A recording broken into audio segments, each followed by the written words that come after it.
You've seen these beautiful kids. They are so innocent and lovely. What kind of a world will they live in 5 years' time, 10 years' time, 20 years' time? They're not going to look like this. They're not going to look this innocent. They're going to have multiple influences on them. And as time progresses, as a parent, and this is something we don't like to hear, but it's true, you are going to have less and less control over your child. Because there are other influences that are going to be arrayed against them. And sometimes the things they say and do will shock you, and you will wonder where it came from. Parenting is a tough job. There are no perfect parents. Only God is a perfect parent. And even his kids give him a rough time all the time. I wish we could say that good parents breed good kids, and we would observe that bad parents breed bad kids. The equation is not that simple. If you look around among your friends and wherever, you will see that that really doesn't hold true always. And one of the reasons is because as time progresses, your influence as a parent on that child is going to diminish.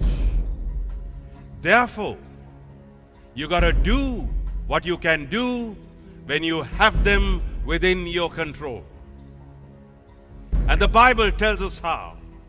I want to share a simple verse from the scriptures with you, because we're talking about serious stuff. And the reality is that as parents, in the years ahead, you can have a rough time. That at those times, there are a multiplicity of other pressures on your life. Men may be going through midlife crisis, questions about their profession, unrealized dreams and hopes, health issues. And at the same time, your kids are going through adolescence and giving you a rough time, not really understanding what you're going through. And when you experience those, you know what the heart of God must be like when God's people disobey Him and break His laws and live recklessly, live autonomously, and do whatever they want to do with callous disregard to what His injunctions and commandments are. We probably break the heart of God 1,000,000 times. We may bring great joy to Him when we please Him and do His will. But while we are doing that, somewhere on the planet, there's somebody breaking His heart. And God lives with that. The difference is, He doesn't want us to please Him because it's good for Him. He wants us to please Him because it's good for us.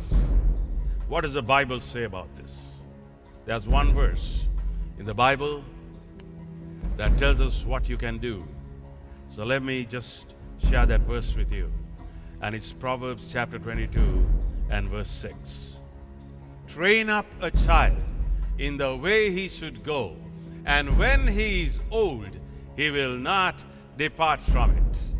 Most people don't realize the importance of investing in your child when that child is small.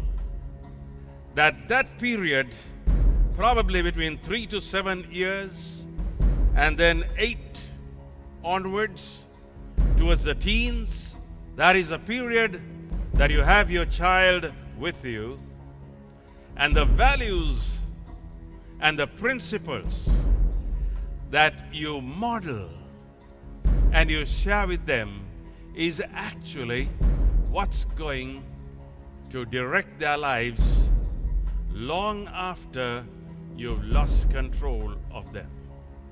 King Solomon said some very important words. When you think about it, this is what he's saying.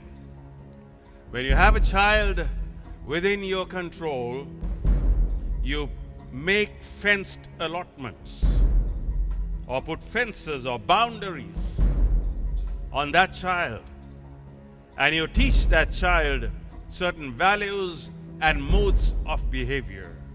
He's saying what you invest when the child is young is what will admonish him when he's old. That's exactly what it means. The admonishment or the internal register that you put in that child will continue to tick and work when the child is old. How do they know what is right and wrong? And if you sit back and think about it, isn't that the most important thing you want your child to know? They'll be out there where there are wolves into a world which is just trying to tear them apart. I'll give you a little bit of hope. He says, the small guarantee that can be given to you is this. If you invest, that register will be there. The register of how to make the right moral choices. The kid will go through adolescence, adulthood, and may go to town, but that'll keep on working. And one fine day, because of your faithfulness and because of your prayers and because God is in control, that register, that internal register of righteousness will begin to tick as hard as it can, and that kid, like the prodigal son, will come to his senses and will turn his way back and come to God. Isn't that what you want when you're 60, 70 years old? That even after you've gone to your grave, what you'd want your child to know is how to make proper moral choices.